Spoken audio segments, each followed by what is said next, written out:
So short, Overlooked it. Yeah. Doesn't look like miscellaneous, don't it? We're all being efficient here. In a matter of efficiency, right? Yes. All right, Amy, tell us when we're on. Good. Okay, Tina. I'll make a motion to come out of executive session. Second. Roll call. Sabrina? Yes. Yes. Tony? yes, Their action? No action. do it down to miscellaneous. Board of Commissioners acknowledge the receipt of the May 27, 2022 certificate from the county auditor. The total annual appropriations for each fund do not exceed the official certificate of estimate resources for the fiscal year beginning January 1st, 2022, as presented by the Portage County Auditor's Office. Second. Roll call. Tony? Yes. Yes. Sabrina? Yes. Board of Commissioners move to approve the appointment of Portage County District Library Board of Trustees, Betty Clapp. Second. Roll call. Tony? Yes, Yes. Sabrina? Yes. short and sweet. All right. You know what? I think we'll recess until 10 because we can't start the public hearing early and we don't have enough time to get Right, fully doing going. it. So let's do that.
9:59. I was about to say 10. Oh, I'm sorry. Yeah. Good, picture in the back of my head though. All right. Good morning. All right, we'll reconvene. All right, and then we'll recess to go into the public hearing. All right. Todd, do you guys want to come on up? Yeah. Yeah, we had a, yeah. Podium? So we're doing the. Okay. You guys are halfway or Halfway. halfway, kind of like Okay, here. so this morning, we have the 2022 Community Development Block Grant Community Development Program Sure, and 50, Community 50. Development Allocation Grant hearing. And we have Mr. Todd Peets and Ms. Lisa Reeves from Portage County Regional Planning. It's going to go ahead. So Lisa, you want to give us the purpose of the hearing? The purpose of the hearing is to seek citizen input and discussion of the 2022 Community Development Allocation Grant that is due to the state on June 15th. All right. Is there anyone who's wishing to speak today? If so, they need to be sworn in. Is there anyone that I need to swear in today? Okay.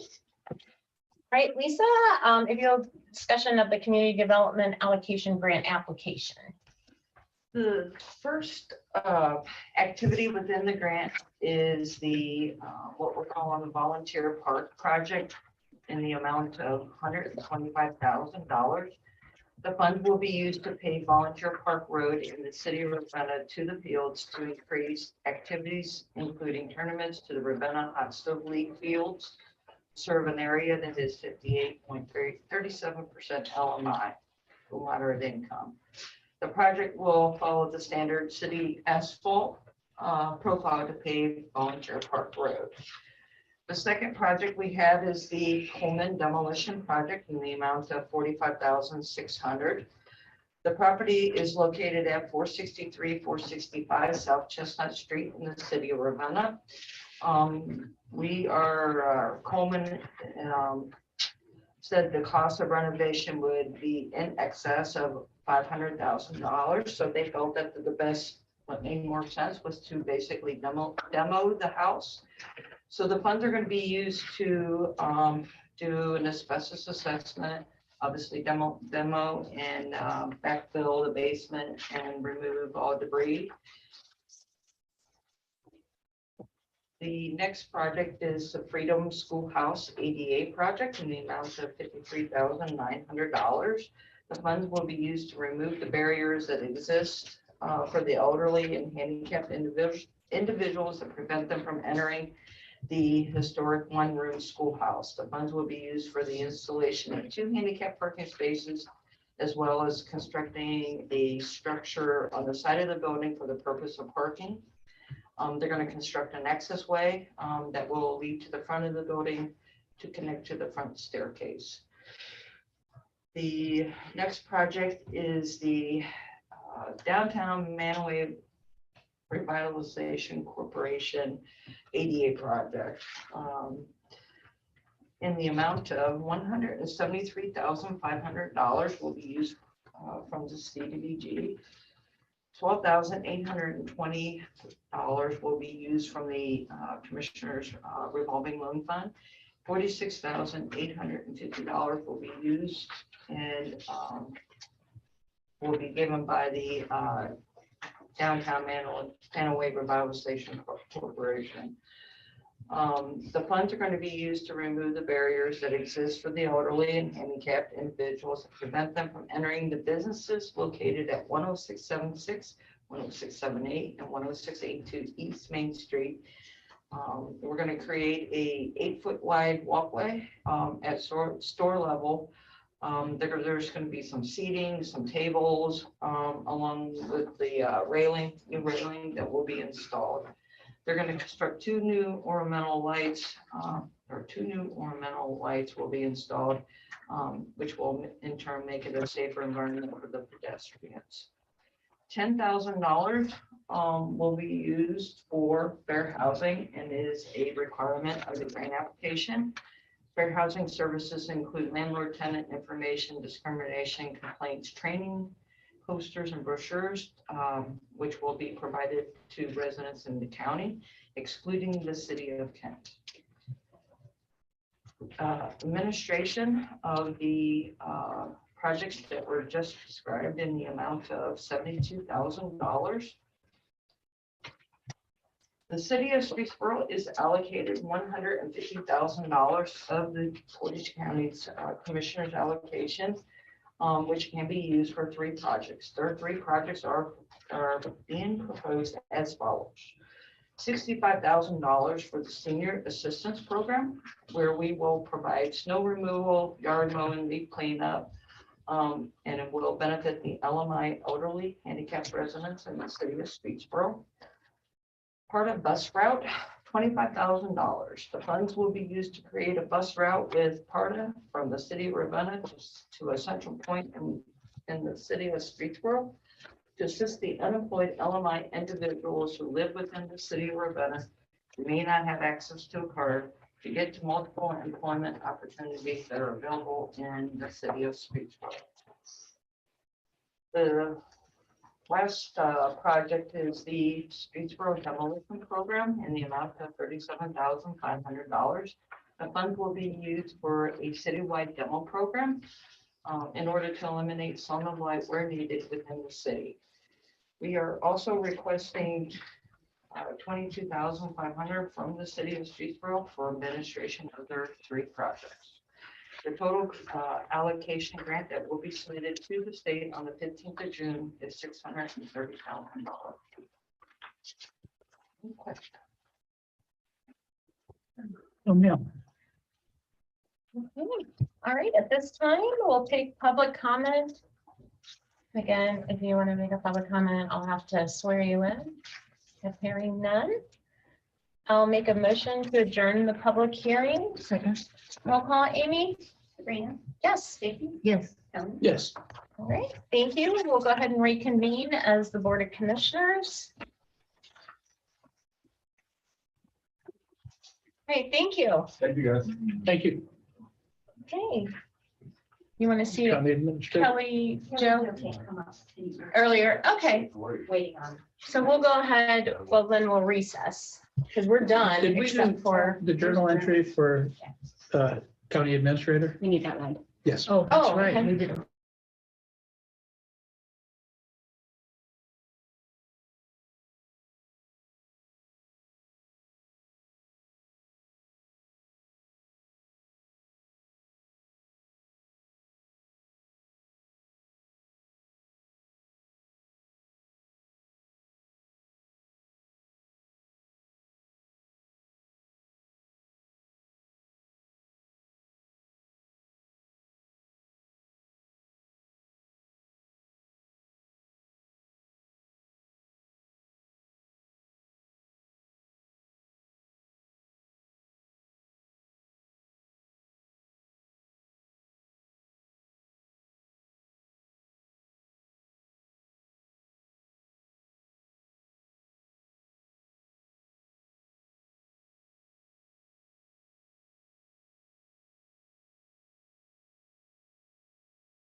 Nope. Okay, we'll go ahead and reconvene. Good morning. Good morning, Christine. You're welcome. Are you ready? Kelly Jo, good morning. All right, we'll go ahead and start with the workforce survey results. As you recall, maybe about 6 to 9 months ago, we informed you that we were invited to participate in this survey with Summit and Medina County. And so Christine has led the charge and worked with these collaborative partners. And today she's going to report out on the findings. Correct? And so I'd like for you to introduce yourself Is for a this it? couple of minutes. And she has a PowerPoint too Oh, that okay. she's going to have you follow along with. Is that the thing from the fund? Yes. Printed. Mhm. Okay. And I wanted to, I will send along after this specific to Portage County, so you can read through all of that. 'Cause Okay. I have a specific Right. Portage County report, but Okay. thank you, Kelly Jo. So my name is Christy Marshall. I am the workforce director for Ohio's Area 2, which is comprised of Summit, Medina. For this research, we did, as Kelly Jo said, ask for Portage to join us because we wanted to mirror what's known as the Greater Akron Chamber footprint. That was also at the same time conducting, when we decided to do this, an employer survey. And we thought if we do a survey on where are the workers, then we can compare the employer survey to the where are the workers. And that piece is still forthcoming because now we have all this data that they're starting to run Yeah. against each other to see where those gaps are, what employers are thinking versus what the workers are actually thinking about the conditions of the workforce right now. So the best way to describe all this is to start with the PowerPoint. You mean, yeah. You got it? I got it. Okay. I didn't know if I should walk over and touch the button. You don't want to be in your way. Can you Oh, see you're it? fine. Thank you.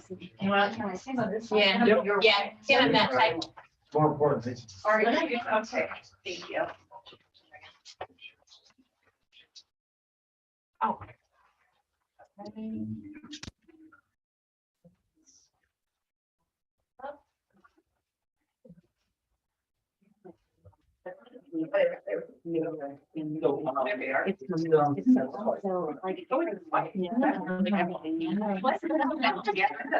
Okay, thank you. So that was the title of Where the Workers, and again, we're going to do specific to Portage County this morning. This explains the partnership. So as I started to say, we had decided to do this footprint of the 3 counties together. This is the organization I work for, Summit Medina Workforce Area. Connexus, I'm not sure if you're familiar with this partner or not, but Connexus is one of the partners involved in this. And then the Fund for Greater Economic Future became involved because when they heard what we were doing, do you know what the fund is, by the way? No. Okay, I'm sorry. The fund is based out of Cuyahoga County, and all the local foundations put money into the fund. And so the fund does these large projects that have to do with North and Stillwater. So when the fund learned what we were doing in the three county footprint, they wanted to mirror that, and they've actually extended this work, which I think is the report you have before you. It included 8 other counties Yeah. around our 3 county area. So now there's an 11 county footprint of this data. But for today, we're just going to talk about Portage, and what was most important to us again was that footprint of the 3 counties. The way we funded this work was we went to the state of Ohio, the Ohio Department of Job and Family Services. Excuse me, went the wrong way, I think. Can you hit the error? Okay, There we go. All right. We went to the state of Ohio and we asked them for some special grant money, and they were able to fund this project. So the overview of what we're doing here is we wanted to figure out the root causes of why there seems to be this huge gap in all these openings, but not enough people to fill them. What's causing the labor shortage? It's not unemployment, which is what we all thought it was back in 21. Everybody's saying on unemployment, yada, yada, yada. I think the unemployment numbers just came out again this morning, and we're at almost 0 unemployment. Yeah. Really. I mean, it's not 0, but it's considered that in the Like world. 3.6 or something. Yeah. This is something important that we've learned. Labor shortage is not going away anytime soon. It's a local, regional, statewide, nationwide, and even a global issue. How do you gather data and demographics that you can't find? That's a whole nother thing, which is why we call it Where Are the Workers? Which I keep going the wrong way. Sorry. Back. Well, I wanted to give you a real quick, before I get into the local data on what's happening nationally. So we all know that labor force can only come from 2 sources, either the current population or immigrants. In the current population, you have the unemployed, and those are just out of the labor force. They could be students, they could be, well, you know, all the things. I don't have to tell you these things, but that's important to keep in mind as we go through this. Now, which way am I swiping? Towards you. Right to left. Perfect to save me, thank you. Now I'll remember. So here's something that's really interesting to know, that the overall participation workforce has been falling since the year 2000, and we're talking today in 2022. So when you look at this, every 1% drop in the labor force is about 1.7 million workers dropping out. Wow. And that's been happening steadily. All Bureau of Labor Statistics. We have the sources cited on everything. So it's just really coming to head now, all the Yes. years. Yeah. Yes. The number of baby boomers, this is the huge thing. We've been talking about baby boomers leaving the workforce forever, right? When they leave, it's going to be a disaster. Well, it's here. So what has happened is actually, we thought it would start happening in the earlier 2000s, but when we had the economic downturn in, what was it, 2008, a lot of folks, you know, their 401ks were decimated. They were going to retire. They stayed in for another 10, 12 years. But that brought us to basically the pandemic. And when the pandemic happened, folks were like, I'm done. I already survived this. I'm trying to go back to work, whatever. So in the year 2020, which is when the pandemic happened, 3.2 million exited. We now know in 21, an additional 4 million exited. Those 2 years alone, we're at 7.2 million people that are not coming back into the labor force. Towards me. Male workers have been AWOL since 1980. This I just wanted you to see because this is so fascinating to us that have been doing this research. And this is nationwide again, not just Portage County stuff, but so this is happening everywhere. You can see that they've just been falling out of the workforce, and the age group that this was measured was 25 to 54. Biggest reason for this, anyone? Opioid epidemic has really hit us hard down in this section. We estimate we lost 850,000 males out of the workforce due to the opioid epidemic in the year 2017. And by now we know it's a full million that are out. That's the biggest reason, but there's a lot of other things going on here. And there are some people that, you know, throughout this entire project, we're looking for those hidden people to say, can you come back to the workforce? So there is hope on the folks that may be been affected by opioids, but that's a conversation for another day. So women in the labor force, prior to 2020, women accounted for the first time in history, just over 50% of the national workforce. We as women had finally achieved that. We're in the workforce, we're there. But during the pandemic, 2.4 million women separated compared to 1.8 million men. Why do you think more women separated? Childcare. Exactly. Yeah. In January 21 alone, now we're kind of forward into the pandemic, almost a year at that point, 275,000, excuse me, women left the workforce compared to 71,000 men. That was just that 1 month. So these are just things to think about globally. It isn't just a Portage County. So what we did through that grant that I was able to get from the Ohio Department of Job and Family Services is we went out to bid to find some professional researchers. We ended up choosing Seymour. This is a little blurb on what they do. They have been phenomenal. When we first approached them about doing this work, and this is the methodology they wanted us to use. And Mandy, you were part of some of the questions we were trying to figure out for the surveys. I'm talking really fast, I'm sorry, but it's a lot to get through. When we were going through that, they spit back to us, here's everything that Portage, Medina, and Summit says you want to know. And it was, I believe, a 10-page long, wasn't it, single-spaced questions. They're like, we can't ask all these questions. So they are the professionals, and they said, we need to be able to conduct a 12-minute survey. That's the sweet spot that keeps people's interest. The way they do their surveys is either through web or they call on telephone. The goal was to do 24 interviews. Excuse me. Now what do I do? Maybe like your phone trying to train it. Yeah. There you go. That is, I really like this. I learned how to get big phone. Okay, so 2,400, 800 per each of the 3 counties. 18 years and over was where we decided, even though we know there's still workers below that age, we had to cut it off somewhere. Larger sample size allows for key groups to be well represented. And then this piece down here, focus groups, is actually being done now. So there's still more research to come because as we go through some of these findings, what you're going to see is why did they answer that way? And so hopefully the focus groups will draw that out and we'll be able to get more anecdotal data. And those are beginning now. So I'll be coming back to you with more research on what changed in any of this. So we achieved the 2,400 interviews. The interviews started the middle of February and ended April 30th. Took all of May for us to compile all this, and now we're out in June starting to spread the word. This is how many, you know, your population in Portage, 162,000. 18.4% is what is 800. It's almost 20% of the population. Sample size is 33%. And if you really want to get into all the weighting and all that, I can send you how that works. The survey objectives were, what's your employment status? What was the impact of the pandemic? Because these are the main themes out of that 10-page thing that came down to 12 minutes. What are your feelings about employment? What are the barriers to employment? And to maybe getting some training. What are your barriers there? Which is something those of us that are in the workforce space are very interested in knowing about, because the Ohio Means Job Centers are infused with training dollars, and we want to be able to find out why don't people have access to training. So who responded in Portage County? We have gender-wise, 65% were female.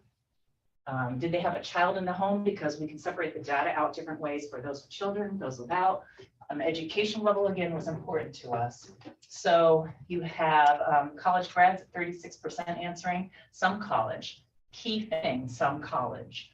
What can we do to upgrade some of these folks so that they can maybe get better employment, those kinds of things. Employment status, 41% of that number that on the previous slide are full-time employed, 15% part-time, 24 retired, furloughed, laid off, very few, and not employed. We still have 20% of your population we could probably capture some way to get them back into the workforce. Now, when they say not employed, doesn't mean they're on unemployment, and they could choose to be unemployed. So it may not be a full 20% when you're trying to pull people back into the workforce. Employed respondents, are you self-employed or by a company? Do you have more than one job, permanent or temporary? These are important things for us to understand. Again, as we're looking for hidden populations and trying to figure out how to bring people back into the workforce. So we have 82%, so they're employed by somebody else. Self-employed, though, is really creeping up. Oops, I did it again. Which way did I go? 14. So 16%, this is something just to hold on to that statistic. Having more than one job, that's pretty significant. But a quarter of the folks still have two jobs or have more than one job for some reason. And hopefully focus groups is going to bring out some of these things. Permanent or temporary, we've got 13% in temporary employment. That could be an opportunity too for employers. Working flexible hours. We wanted to know if this was important to folks, because once you've been in that stay-at-home mode and now you're being asked to come back to work, is this one of the things? That's what employers are saying. Nobody wants to work anymore because they've been at home, or everybody's on unemployment. So we wanted to know if that's what people are experiencing.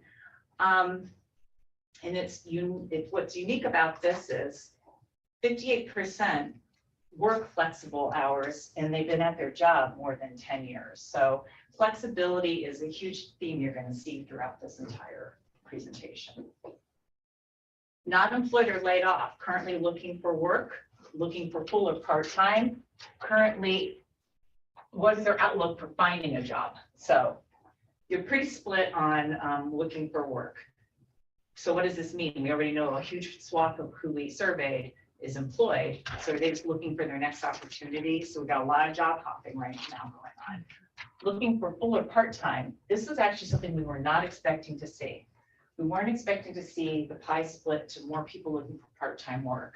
We're going to get into that in those focus groups because we really want to understand this. What's driving the part-time? Is it because you need a second job to make ends meet, or that's all you want to do, or you're looking for the flexibility, all these different things. We just want to understand that part-time, because we can help them with employers maybe figuring out how it's okay to have a part-time base as well as your full-time base. You need everybody you can to do your manufacturing work and those kinds of things. But the outlook of finding a job, somewhat optimistic and pessimistic. Those are the groups that Mandy, you and I want to focus on, because if they're having, let's use the Ohio Means Job Center system. Let's make sure that people feel really good about finding employment, about what is it that's making them feel that way. Is their skill sets lacking? Do they not know how to interview? They haven't in a while. Do they need a better resume? Do they need training? Back to that again, skills upgrades. Retired respondents. This is another thing that we talked about, right? In the very beginning, I'm giving the national picture about all the baby boomers that went out. A lot of employers are saying, let me bring back those folks that retired. I'm begging them to come back, at least to fill this stopgap till I figure out what to do. So we wanted to ask him, did you end up retiring because of the pandemic earlier than you expected? 54% no. And then those that we were talking to that were in that retired category, if you go back several slides, The length of time, 35% of them were already out of the workforce for 10 years, but it's still valuable data to speak with them about what they're thinking. Planning to return to the workforce, if you've got 12%, who are they? We know that from how they answered. And what can we do to get them back in and figure out, are they returning to a different job, a different sector, or they need just something going on where they currently are? Importance of salary in the job posting. So this has been a mouse and cat game, I would call it, for years in the world of workforce development, where it's like the hidden salary. We don't want to tell you what we're going to pay you, but we put this in here because we specifically wanted to know, how do people feel about that? And so this is letting us know that people are just going to go right by those jobs. If you don't tell us up front, we're moving on, especially when you're competing against what Target hiring at $20 an hour right now. You need to put it all out there. And so a lot of employers are now catching on to that. Final results on freelance or contract work in the past 12 months. This was something we all wanted to know when we were first putting together that document. Maybe it was back in December. How is this whole Uber, DoorDash, gig economy, anything you want to say, all these different things affecting, and that part-time, people who part-time work, how is it affecting what's going on? So we asked everybody that was working, have you done any freelance or contract work in the past 12 months?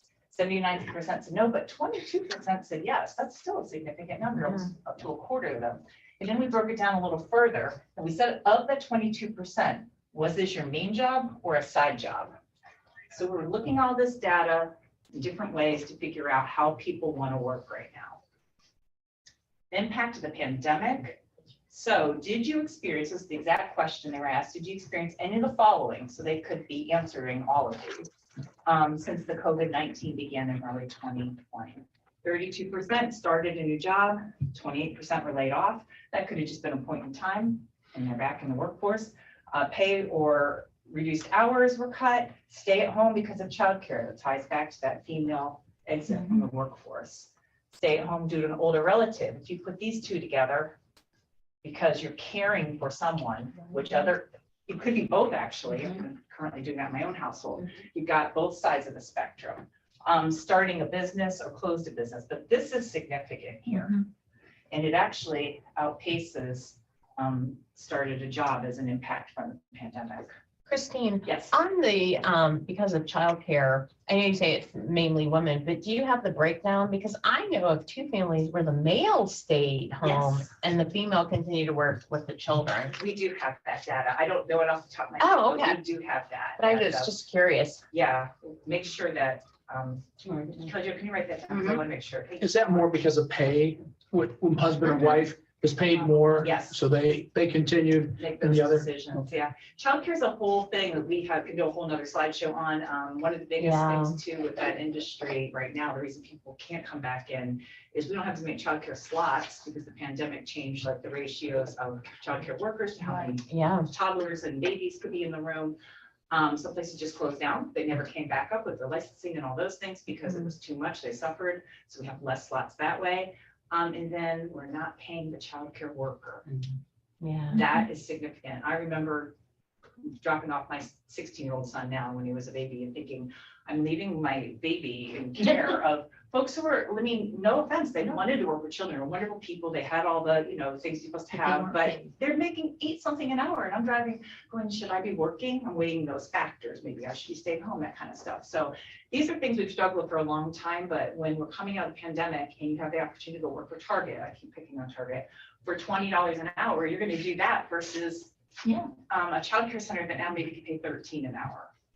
Target's going to pay for schooling. Target's going to give you benefits. Target. So. But then again, like you said, but then it comes down to, does it make sense to work as a parent or just work to pay a childcare center? Right. I know. That's what. So these are things we have to just figure out. Yeah. Societal, and a lot of How we it's can very balance personal. them. They're all personal decisions, but it does help us as professionals. We know how to navigate the system, and for you folks as elected officials to be able to talk about this with your constituents is huge. So another thing we're wondering about is the long-term effects of COVID. I think we're all wondering that because there's all different kinds of stories of, is this going to be my system forever and that kind of a thing. We don't know really where COVID's going to go, but we asked folks the employed respondents, 45% of them said they did contract COVID sometime in the time frame of the last year when we were asking these questions. 32% of those, 45%, feel it's long COVID.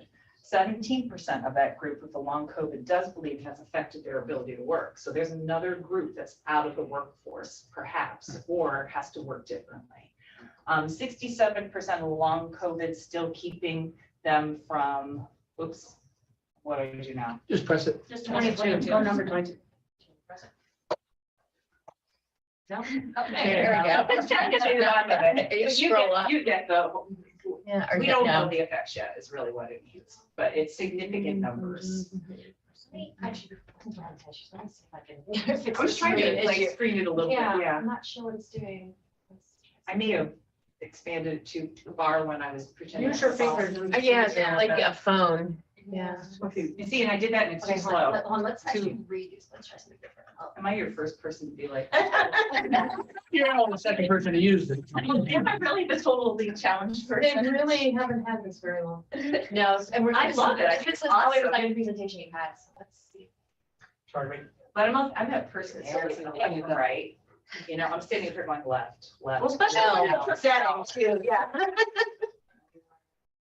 22. I usually don't talk that fast. I talk fast, but I'm talking Yeah. really fast because there's so, this is usually an hour and a half presentation. I'm Oh, just wow. trying to- That's I told you. There we go. There it is. 15 minutes. So this is the important part is that 67% of the 45% are saying keeping them from a job. Still keeping them from jobs. So they are looking because they feel that COVID's taking them down or out of the workforce. Here's some things we want to know that changed since the pandemic. Since the pandemic, have you changed your future career plans? 25%. Why do you think that is? Because people are at home having these epiphanies, these moments of aha.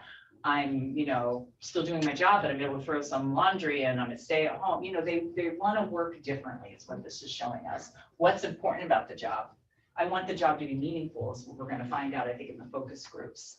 How I prioritize work. The pandemic just changed that for 38% of folks that were asked these questions in Portage County.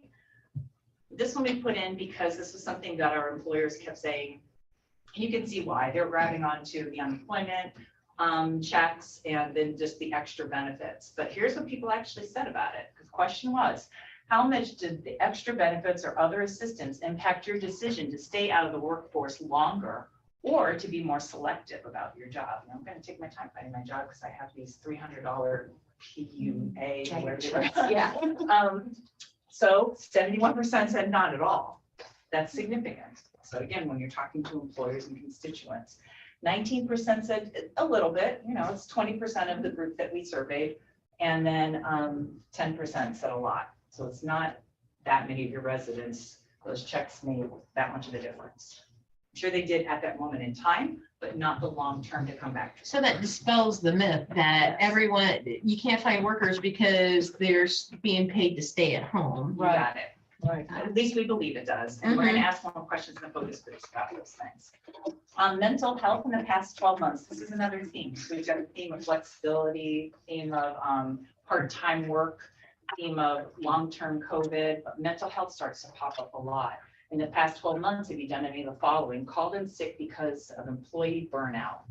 Or 42% felt they had too much to do and not enough time. Part of that's because when you have less workers, your Well, yeah. boss is saying, can you also do this project? Can you do that Yeah, project? Can you burning take on out this what thing? you Yeah. have. Can you stay on the line an extra 4 hours every week, so we get this thing manufactured? And so people are just burnt out. We want employers to understand, if they don't already, that this is okay. Just acknowledge it and work with your folks. Because the last thing you want to do is say, you need to stand here for 4 hours on the line, or if you don't get this project done, because you cannot afford to lose anyone. The game is right now to keep people, right? Why they left their job. This is important. Employers want to know if somebody's quit. So we've got 77% of those we talked to that haven't quit, but if they quit in the past 12 months, 23%, here were their reasons. Number one is a toxic work environment. I have the definition of toxic work and I don't have it memorized, but basically you can infer what that means. In transition, low pay, overworked, health, all these things. Mental health comes up again, impact of COVID. Not feeling appreciated kind of goes into toxic work for a lot of folks. Scheduling conflicts can also do that, work overload. So these were separated out, but they also can kind of feed into, I don't know why I don't like my job, but I'm feeling all these things. And but usually toxic though has to do more with somebody like who's not being very kind to them, or there's a bullying situation. And people don't have to take it now because they can walk out the door and know They that can there's another job they can trip over, Sure. literally, even if it's going to Target just temporarily to make ends meet. Okay, likelihood in the next 12 months of these things. Will you be looking for new jobs, starting freelance work? Remember, that was another theme we're looking at, is people are really starting to work for themselves. You're going to quit your job in the next 12 months. So this is the next 12 months from when they answered the survey. So we're going into 22 into 2023 here. Are you planning to start a new business? Are you going to be retiring? Or do you think you're going to lose or be laid off? So what's interesting here again is this freelance and start a new business. Are they connected? Could be, but we're watching that because the younger folks are really saying, and I've got a 19-year-old, I keep using my family because it's easiest for me to talk about, who, you know, that's, I can sell sneakers online, Mom, and they told me. Anyway. So much for your Catholic. So much for the rock band. So much for gonna make a living in the rock band. Right, instead. All right, so in the next 6 months, would you prefer, this speaks to that flexibility theme, to work fully from home, work mostly from home? And this is another one that's on the employer survey. Everybody wants to work from home. They don't want to come to the office, which you can't do, obviously, in manufacturers. So we're talking about specific work environments here, but work mostly from your home or work fully from home. So really, fully from home is a quarter of them, but 35% can't wait to get back in the office. I know I need my employees there, even if I'm going to be flexible and they're out so many days, but it's so much easier to say, hey, than texting or writing their email or say, do you have time for a phone call, and all these things. So people are dying for that human interaction. Work mostly from the office though, that's where the flexibility comes in. This is the person that's willing to do their 40 hours. This is the person's like, I want to come back, but I need a little bit of flexibility here. Which you could also say work mostly from home is the opposite of that. So you got 40% of the people who are looking for flexibility. You've got 25% are like, I'm staying home. Well, they'll find a job that they can do that. This is really interesting too. We asked them, do you agree with any of these employment statements? And they could agree with more of them than one. Employer provides a safe working environment. Again, when we posed this question, when we were developing them, was we were worried about COVID, how people felt about that. 80% feel where I'm working is safe. Continued training. Let's see, how much do you agree or disagree with the following statements? You need continued training. 68% said They do. they do. Opportunity for Ohio Means Jobs and other entities with training. Satisfaction with their current employer situation, that's good, that 63% are. Employees appreciated for the job well done. That speaks back to that toxic environment and all these other things, but you still got 63% right here with satisfied, that they also feel appreciated, so that's good. Increase in stress, 62% since COVID stress. Make enough money to meet your ends, or how do I say it? Make ends meet. Yes, me. 59% of that said paid appropriately, only 55%. Rather work for a company with a vaccine mandate. This is not that important, we're finding out. So that's important though, because there's another thing employers were saying. Demands of job interfere with home responsibilities. So this one takes us back to that elder care and child care. Yeah. Do I need to stop? They have to pause for public comment. I don't know how many more. No, Oh, you guys we got so 2 many more, minutes? you've got 2 more minutes. Okay. I'll let you know when we got a break. Okay, importance of how to earn money. Good wage is the #1 thing. Medical dental benefits is #2. Paid time off, retirement plan, meaningful work. We're back to that flexibility, looking for something that's fulfilling. Flexible hours, they work together. People are looking for opportunities for advancement, about 50% in the workplace. If you add in the somewhat, it's even higher. Being able to have that child care flexibility. Likelihood to decline or quit a job offer. If they have a vaccine mandate or doesn't, it's pretty even. So we won't spend time on that slide. This one's really interesting. There's a lot going on here. How much of a barrier do you think each of these are? So these are the typical barriers we tell we're always saying, they don't have transportation, they don't have. So we asked all of these things, and childcare issue, well, pay too low would be the number one barrier for everyone. But health concerns, disabilities, more health, you put all that together. We need to do some of that mental health work and make sure employees feel connected. If you look at criminal record, that's still something that people may be staying out of the workforce for. So we need to do a better job of having employers saying, I'm willing to take folks with records and for these reasons and that kind of a thing, because it's a group of people you could pull from. Childcare issues is pretty high, and I think elder care is on here. So put them together. Worried about being drug tested for the job. That's interesting to us. This is another one that the job applications are too complex because it's all online. Maybe they don't have access. You try to do it on their phone versus an actual computer. They can come to the Ohio Beach Job Center and sit there. We can help them. Training and education needs. This is not what we want to focus on. Have training and education. Do you have enough of it to get ahead in your job, or do you have difficulty pursuing? This is where we're concentrating on. This 21% says, I have difficulty pursuing. The top 30 reasons is time, money, impact of COVID.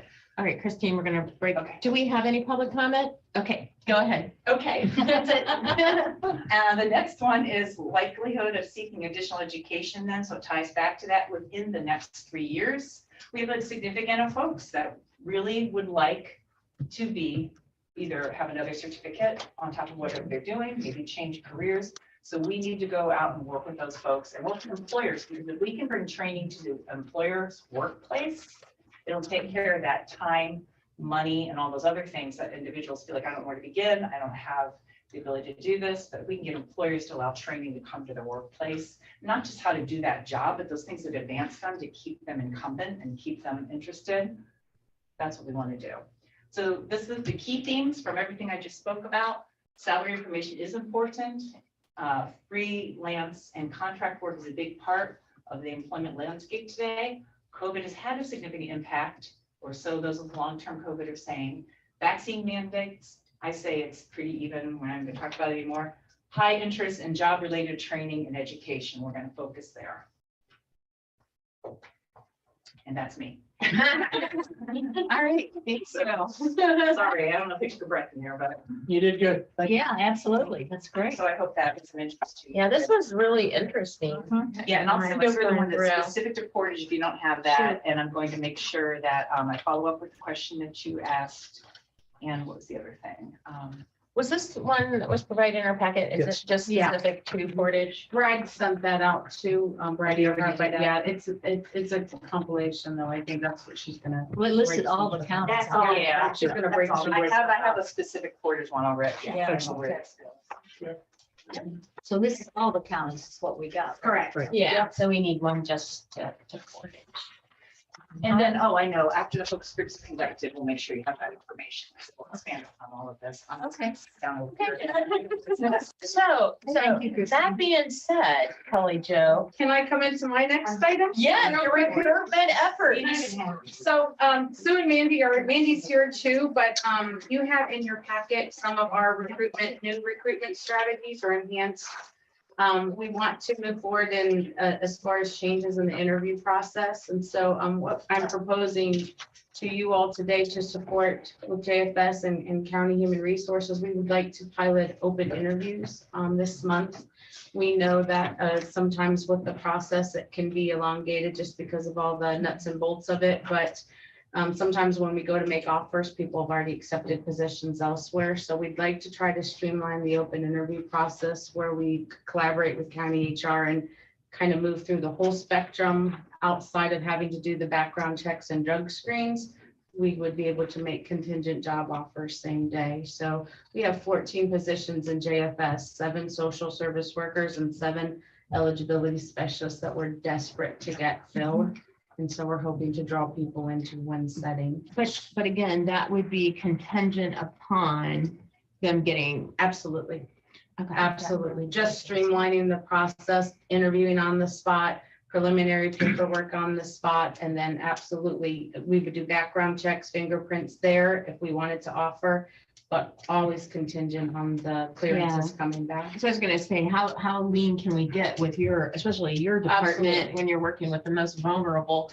And then the other thing I was gonna ask was, well, I guess if they were working another job and had to give a notice, if they were pretty confident they could pass the drug test in the background, they could give Yeah, theirs. Okay. absolutely. And we would still want to respect a 2-week notice traditional Yes. if they're working Yes. elsewhere. But again, if Mhm. we could capture them in one setting and have all the pieces and parts there, and they can get a visual of the job. There's some virtual goggles that we've just experienced in Summit County, especially in child welfare, that you can actually put these goggles on and you can experience a day in the life of a social worker. So it's also in that simulation experience would give some hands-on to those coming to those open interviews to see what is the real world in that world. Weren't we like. supposed to get those goggles through Not Cog?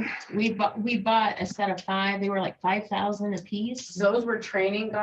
Okay, training. Yeah, these are from the child welfare training system. So it's similar concept of Okay. virtual, but just with child welfare stuff embedded on them. Give me definition of open interview. Open interview would be, we have teams or panels would be there and we would invite people to come in and participate. A group at a time, Yes, no, Okay. individuals. individuals. Individuals would come in a confidential setting and interview, but we would have teams set up there Mhm. and we would move through the interviews as people come through.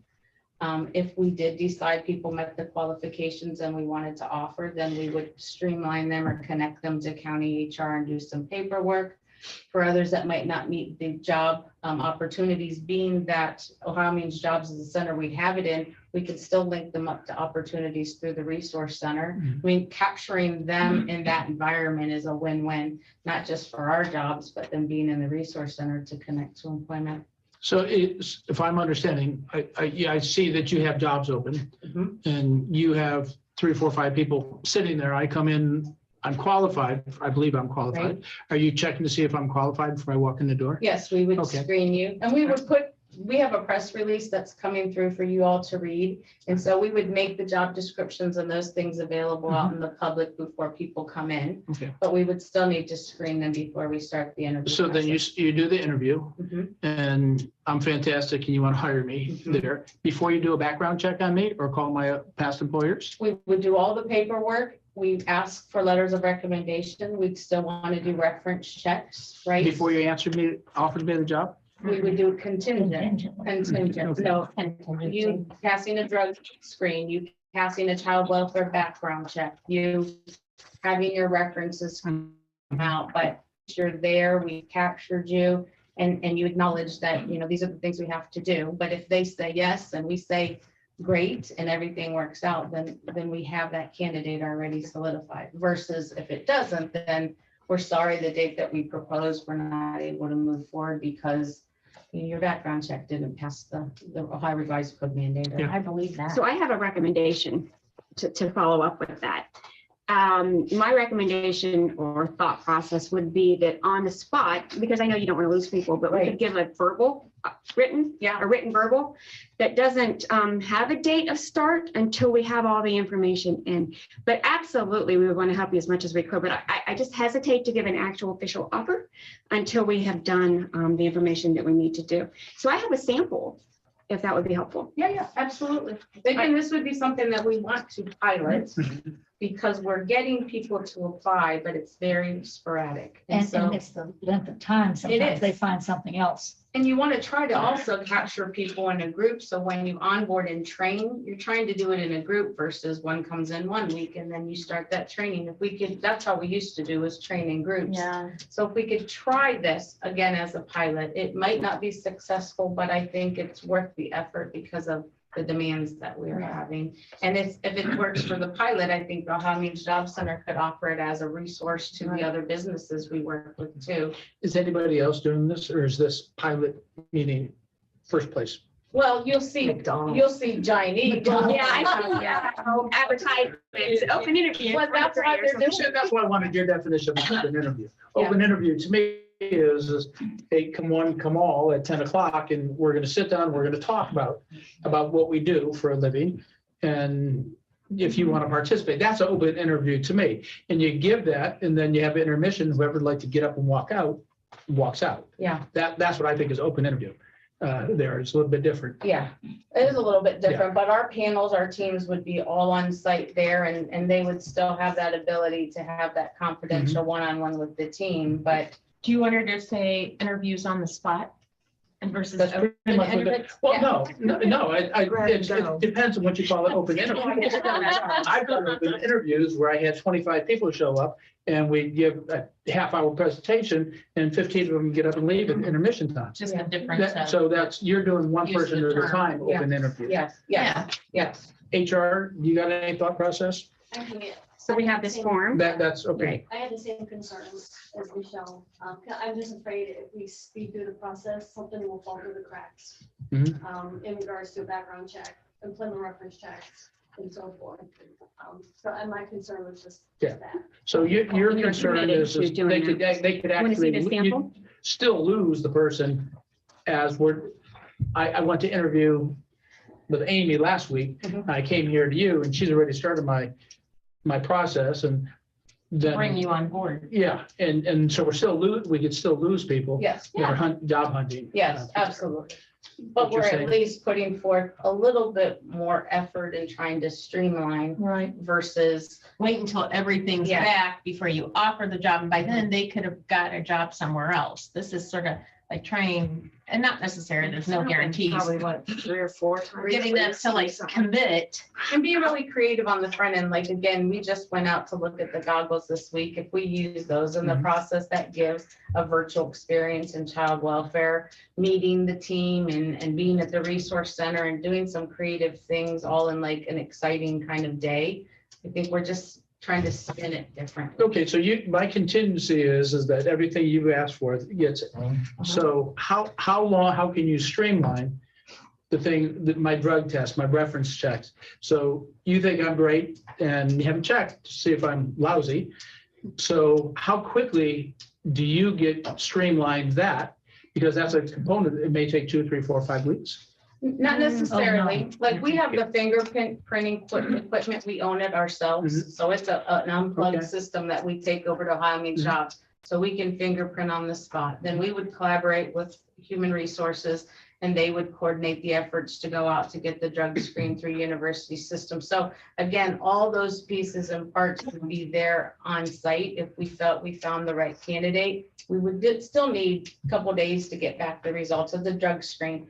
We have to do Ohio Revised Code background checks on abuse or neglect and Mhm. child welfare. We can do that on site there. There's things that we can do on site versus Making them emailing. come back and tell to go here this day, go there that day. It delays the But process. still utilizing this piece We of put a it. good faith effort, and generally MVR drug test 24 to 48 hours right there back, so. So the only thing you're really changing is that there's 10 of us in a room that are gonna kind of interview this person at the same time. And have little stations, because Yes. then they could go to an HR station, they could go to a fingerprint So station. everything happens at once and then Yeah. simultaneously, everybody's then kicks in. If I like you, we're kicking in and we're gonna get this done like in the next 4 to 5 days. Correct. Okay. I think this is probably gonna be tweaked along the way. Absolutely. Because this is the very beginning, but I think the important thing is capture, when you said you've got that person's attention and you may Yeah. not lose them, as quickly as you have been. Yeah. And it's a pilot program. We have to remember that. So there's gonna need to be small changes or whatever. as you get JFS into it. systems aren't doing this at this point, so this is new. but Right. We're also trying to meet the demands and trying to be creative and think outside the box. Yeah. and- So if you would allow us to support us Yes. in exploring it, we'll bring back the growing pains of Sure. it and, Okay. is that You good? never know unless you try. Right. it's very- And then quickly, just have a couple more things. Can we click on this other video too? Sue, do you know how to touch the board? You have to go. She's volunteering too. That was fine. She was good. So That one. we also want to, not just for JFS, but we added JFS to the Ohio Means Jobs marketing initiatives to start developing things like videos and one-page flyers. So this is a video Sarah did for us, highlighting our social service worker position. And we'd like to do this with most of our positions, but at least the ones that are most in need. Go ahead, I'm sorry. I talked too much too. Can't hear Brian. I turned quiet down on TV. Okay, that's.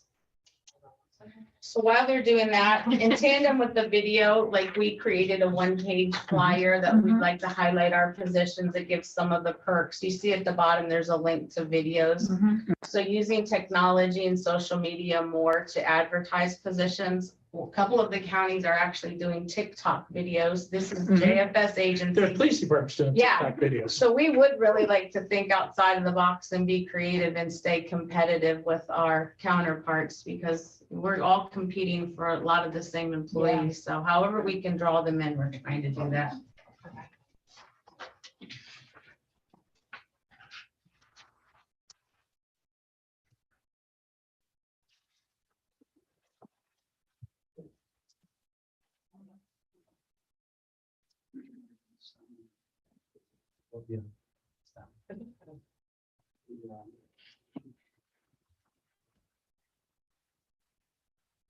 And then I just have two other items after this quick video, and then soon, yeah. I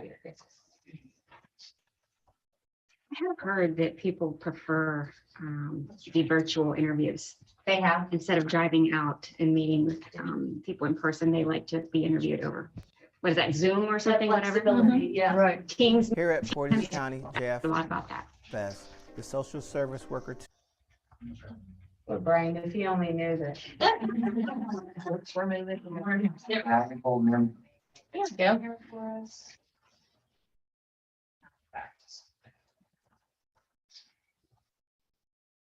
Here at Portage County JFS, the social service worker 2 is a valuable member of our team.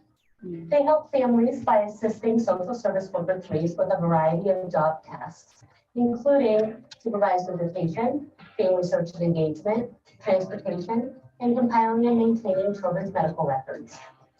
No 2 days are like in Portage County. So if you're somebody who has a passion for helping families, like working with kids, and then we're looking for someone who's detail-oriented, can multitask, and switch gears on the fly, this could be a great opportunity for you. We're a supportive team, and we enjoy working together. Doing our best to help children and families in Portage County. We like to have fun and show appreciation to our team. You earn paid time off, sick time, enjoy 12 holidays a year, and other great benefits like flex time and hybrid telework. Come and join the Portage County Job and Family Services family.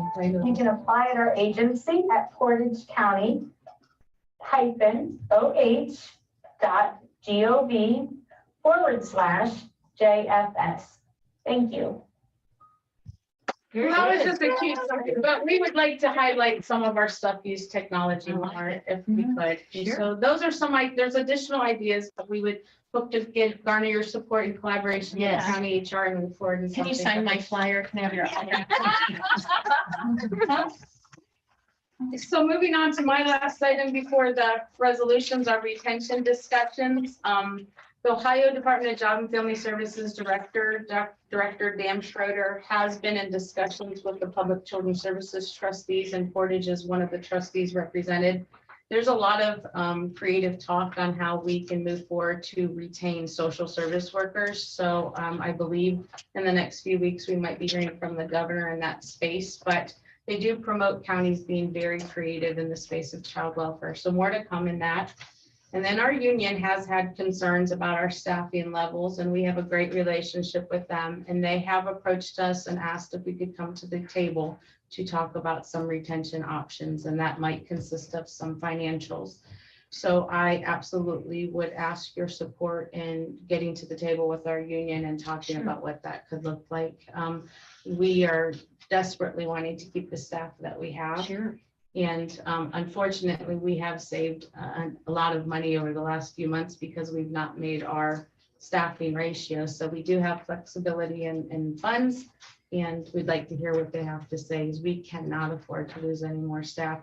We just had a couple resignations that staff are leaving for, like, the DD system, Portage DD system, that are, they're giving $500 sign-in bonuses. They're giving bonuses for on-time paperwork. They're starting them at $22 an hour. And our social workers are at like $19.62. And so we have a phenomenal team here. Our number one priority is to keep children and elderly safe. And so I'm just asking for your support to have that dialogue and then come back and talk about what options we might have to support our staff.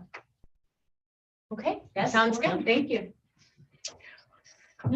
Board moves to enter into an agreement number 6 between Portage County Board of Commissioners on behalf of Portage County Department of Job and Family Services, Northeast Ohio Consortium, Council of Governments, and Portage County Development Board. Second, Roll call. Tony? yes. Yes. Sabrina? Yes. The board moves to enter into an amendment between Portage County Board of Commissioners on behalf of the Portage County Department of Jobs and Family Services and the Northeast Ohio Consortium, Council of Governments. That's an agreement, right? Agreement. Yeah. Yep. Second, Roll call. Tony? Yes. Vicky? yes. Sabrina? Yes. Board moves to transfer Fund 1415 Child Welfare Special Levy Fund to Fund 1410 Public Assistance Fund. Second, Roll call. Tony? Yes. Vicky? yes. Sabrina? Yes. Thank you, ladies. Thank Good you so ideas. much. Thank you. Thank you, Christine. Thank you, Christine. Yes. Christine, thank you very Good much. job. Okay, I received this in the mail. We need to have, is anyone interested in going to the NACO annual conference? Otherwise, after we pay our NACO membership dues and register for the annual conference, which I can't go, but I didn't know if either one of you want to go. We need to appoint a delegate to participate in the in-person voting, or we can appoint a delegate to participate virtually in the hybrid annual When is business that? meeting. It doesn't say, it just says 2022. I have to Google it. I forget what the dates are. Proxy your county's votes to your state association or another registered member county from your state. I haven't looked at the dates. Yeah. Oh, Joyce said on Sunday, July 24th. Where's it at? You can do it virtually. Yeah, Yeah. I'll do it. Okay. Well, then I'll have you registered. Yeah, or get with Sarah and she can get Mhm. registered. I'm not sure if there's a fee even for virtual. Sometimes there's hard fees even for virtual participation on that stuff. Is there anything else that comes to the board? Not for me. All right, if not, I'll make a motion to adjourn. Second, Roll call? Sabrina? Yes. Vicky? Yes. Yes. Is your air conditioning broke? No. you just turned off, maybe. I don't know. Ah, Are you hot? I'm set. Yeah. People were complaining about being hot. No, We no. did make a Diane, are comment you to hot? maintenance, so we'll see what they have to say. But Are you hot? I was. When I was on here, everybody's fine. This is Cold. Actually, I'm cold. I'm just right, so we got. I'm, yes, That's right. yeah.